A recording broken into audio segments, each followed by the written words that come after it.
Hello everybody, we are here at JAX London 2018 and I am with Liat Palace from Amdocs.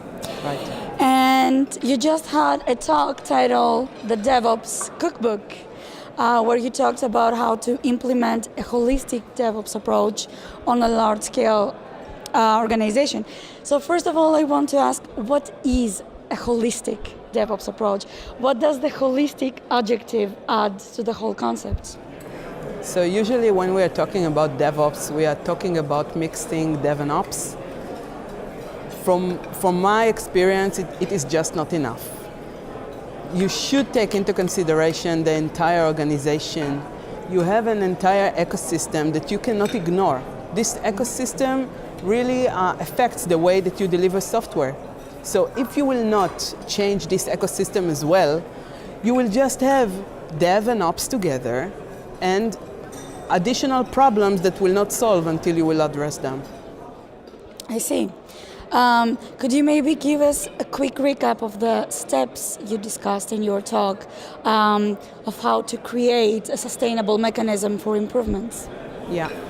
So first of all, you need to align the terminology, to set the pain points, to agree about the pain points. So everyone will be aligned of what we are trying to address and what we are trying to solve. Then you need in high level to understand where you are. You need to do some kind of an assessment of the thing that you need to change, and you need to prioritize those things. The next step will be just to start and execute those changes, and the last step will be every once in a while to reassess that you are on the right direction. Perfect. But I want to take you a step back and discuss about why should someone consider switching to DevOps in the first place? I mean, if you have a company, an organization that is presumably working fine, what would you say to convince them that switching to DevOps is actually better? Yeah, so actually I'm not forcing anyone to do anything. In our ecosystem, looking and understanding our market, a lot of things that work for us in the past are not working for us anymore. Customers are not tolerating poor quality, are not tolerating late in deliveries, in software delivery. So we need to understand that in this market, when all the time our incomes are getting short and we need to make it somehow better, so we need to look on our processes and we need to look on the way that we are doing things. If we will better those processes, we will get a nicer outcome with a lower price from our end. Oh, okay, great.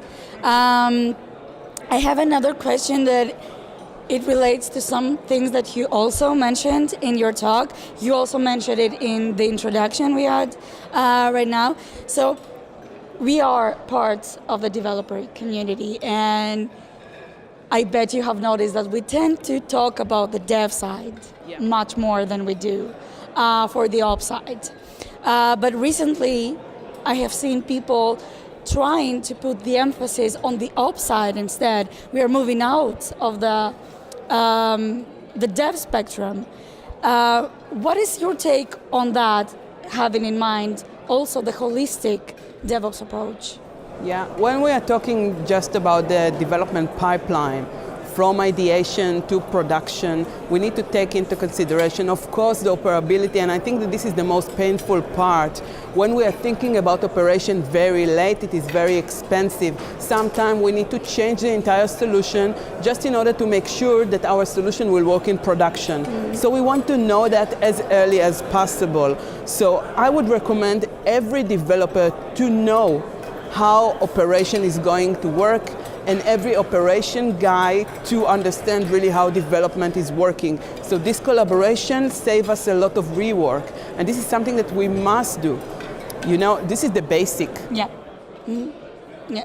So it's everyone should understand each other, because if I don't know what you do, and if you don't know what I do, we cannot follow it will our catch you by processes. surprise, right? And not only what you do, but sometimes the system that we are working that we're using in the development center are much different from the production systems. So we are not taking into consideration things that are fundamental.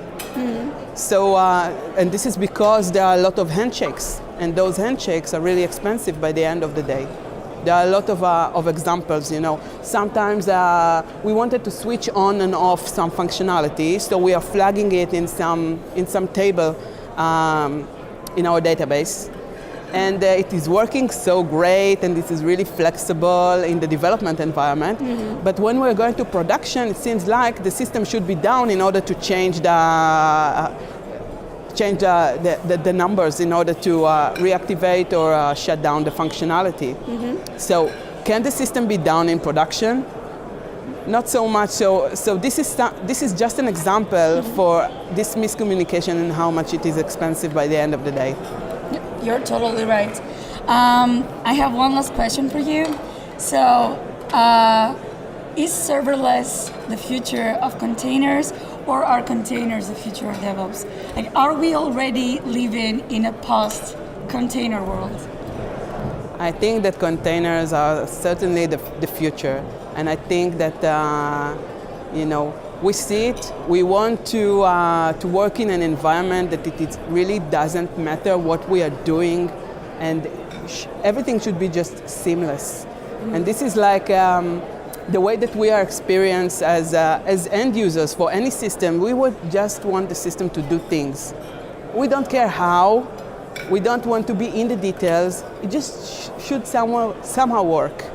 So I really believe in containers. Great. Thank you very much. Thank you.